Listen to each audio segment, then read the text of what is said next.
नमस्कार, इन खबर देख रहे हैं। यहाँ पर मैं हूँ आपके साथ आशीष राजेंद्र कुमार और मेरे साथ मौजूद हैं मेरे वरिष्ठ सहयोगी विद्याशंकर तिवारी जी। झारखंड में गठबंधन की सरकार, लेकिन सवाल ये है आखिरकार किसकी। जैसे मतगणना जारी है और रुझान आना शुरू हो रहे हैं, उससे तो फिलहाल जो तस्वीर है वो बराबरी पर बनी हुई है। अगर बातचीत की जाए भारतीय जनता पार्टी या कांग्रेस के साथ साथ जो क्षेत्रीय पार्टियां हैं उनके गठबंधन की, लेकिन जो सूत्र कह रहे हैं, जिससे अभी अपडेट आ रहा है कि भारतीय जनता पार्टी ने जेबीएम और आजसू से संपर्क साधना शुरू कर दिया है। तो तिवारी जी, क्या जो इतिहास रहा है झारखंड की राजनीति का कि यहाँ किंग नहीं किंग मेकर की भूमिका होती है वो काफ़ी अधिक रहती है, और फिलहाल जो अपडेट आ रही है, जैसी तस्वीर दिख रही है, उससे तो साफ नज़र आ रहा है कि त्रिशंग जो विधानसभा है वो रहने वाली है और कोई एक पर्टिकुलर पार्टी बहुमत लेती हुई नजर नहीं आ रही है। देखिए, झारखंड 2000 में बना था जी। और उसके बाद से वहाँ पे ज़्यादातर जोड़ तोड़ की ही सरकार बनी। रघुवर दास सरकार पहली ऐसी सरकार थी जो फुल पूर्ण मेजोरिटी बहुमत की से आई, सरकार बिल्कुल। बनी। हालांकि उस समय आजसू जो है इनका सहयोगी था। जी। लेकिन इस बार का जो चुनाव से पहले ही लग रहा था कि थोड़ा सा टफ चुनाव होने जी। वाला, क्योंकि माहौल जो है बीजेपी के अगेंस्ट थोड़ा होने लगा था। बिल्कुल। और इसी बीच में क्या हुआ था कि रघुवर दास के कैबिनेट में जो उनके सहयोगी थे सरजू राय, वो जी। उन्हीं के खिलाफ चुनाव लड़ गए क्योंकि उनका पार्टी ने टिकट काट दिया। और उधर से जो है गौरव बल्लभ कांग्रेस की जी। तरफ से आ गए थे। तो कह सकते हैं कि रघुवर दास जब अपने ही विधानसभा क्षेत्र में गिर गए, ये बात दिगर है कि वो जीत भी जाएं बिल्कुल। तो भी कोई बहुत ज़्यादा फर्क नहीं पड़ता, क्योंकि उनकी जीत का जो अंतर होने वाला है वो बहुत कम रहने जी। वाला है। जहाँ तक बात है कि किसकी सरकार बनेगी, तो जो रुझान अभी मिल रहे हैं उसमें देख रहे हैं कि कभी दोनों बराबर हो जा रहे कभी हैं आगे पीछे और निकल कभी जाते हैं। आगे पीछे थोड़ा हो जा रहे हैं। तो एक बात तो तय है, एक तरफ से कांग्रेस है, आरजेडी है और जेएमएम है, जी। और हेमंत सोरेन उनका जो चेहरा है, ठीक बिल्कुल। है। दूसरी तरफ से बीजेपी अकेले चुनाव लड़ रही है और रघुवर दास ही इनके चेहरा थे। जी। आजसू इनके साथ पिछली सरकार में सहयोगी थी, गठबंधन था। बिल्कुल। और जेबीएम के जो दिन नेता है बाबूलाल मरांडी कभी बीजेपी में ही हुआ करते थे, तो जेबीएम से भी इनके अच्छे रिश्ते हैं, उनकी इमेज भी ठीक ठाक मानी जाती है। जी। तो माना ये जा रहा है कि झारखंड में चाहे इस पाले की सरकार बने चाहे उस पाले की सरकार बने, किसी की अपने दम पे बनने वाली इस बार नहीं है। बिल्कुल।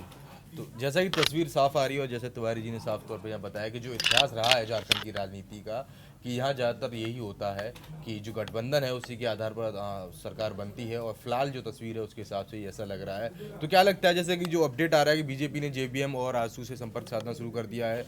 आजसू ने मांग रखी थी चुनाव से पहले कि हमें 19 के आसपास सीटें चाहिए, लेकिन बीजेपी ने कहा कि हम 9 सीटें आपको देंगे चुनाव लड़ने के लिए। लेकिन फिर उसके बाद उन्होंने उन्हीं के खिलाफ जो पार्टी कैंडिडेट थे उनको उतार दिया चुनावी मैदान में। तो फेरबदल होगा, क्योंकि झारखंड से पहले अगर आप बात करें हरियाणा की और महाराष्ट्र में, वहाँ भी कुछ तस्वीर ऐसी बदली कि सत्ता की कुर्सी के लिए कुछ लोग साथ में आए, तो कई जो लोग शिवसेना जैसे जो 25-30 साल से साथ में थे वो छोड़ के चले गए। तो कुछ यहाँ भी ऐसा फेरबदल देखने को मिलेगा। देखिए, आजसू के साथ में मजबूरी ये है, सुदेश महतो उनके नेता हैं जी। कि उनको भी सत्ता चाहिए। बिल्कुल। पिछली बार 8 सीटों पे चुनाव लड़े थे, 5 पे जीते थे। इस बार वो ज़्यादा सीटें मांग रहे थे, 15 के आसपास पे वो जी। तैयार थे। बीजेपी 10 से ज़्यादा देने को तैयार नहीं थी, दोनों अलग हो गए। जी। लेकिन चुनाव के दौरान और एग्जिट पोल आने के बाद कहीं भी उनमें वो कड़वाहट नहीं दिखी जो एक दूसरे के विरोधियों में दिखती है। मनमुटाव नजर हाँ आए। हाँ। तो इसका मतलब लग रहा था कि सेटिंग के तहत ये सब कुछ हो रहा है। और एग्जिट पोल जैसे ही आया, अभी तो बात आ रही है कि उन्होंने संपर्क साधा, एग्जिट पोल के बाद ही बीजेपी ने जेबीएम से और इनसे आजसू से संपर्क साध लिया था। इसका मतलब साफ है कि बीजेपी हर हाल में सरकार वहां बनाना चाहती है और आजसू और जेबीएम को बीजेपी के साथ आने में कोई बहुत बड़ी दिक्कत नहीं है। जी, और बिल्कुल इससे ये तो साफ नज़र आ गया है कि फिलहाल जैसा कि अपडेट आया है कि संपर्क साधा जा रहा है, तो इतना तो अब मानना तय है कि कहीं ना कहीं जो भारतीय जनता पार्टी है, जो मतलब सत्ताधारी पार्टी है, अभी फिलहाल जो रिजल्ट आएगा उसके बाद पता लगेगा, क्योंकि 2014 में ये जीत कर आए हैं और अब इनकी जो कुर्सी है वो दांव पर लगी हुई है। ये पूरा जोर लगाएंगे कि जो आजसू और जेबीएम है इनके साथ आएँ, और कहीं ना कहीं इनका जो भूमिका है, जो क्षेत्रीय पार्टी है अलग, उनकी बहुत ज़्यादा बढ़ जाएगी, कद इनका ऊंचा हो जाएगा जैसे जैसे रुझान करीब आते जाएंगे और तस्वीर साफ होती चली जाएगी और पता लगेगा क्या गठबंधन की सरकार बनेगी या फिर पूर्ण बहुमत से। लेकिन इतना तो अब तय माना जा रहा है, क्योंकि अब 9:30 के आसपास का समय हो गया है, दोपहर 1 बजे तक तस्वीर साफ होने की उम्मीद है। यदि कोई तिवारी जी, चमत्कार बिल्कुल। नहीं होता, यदि जी। कोई चमत्कार नहीं होता, तो बीजेपी ही इकलौती बड़ी पार्टी है जो अकेले चुनाव लड़ रही है। जी।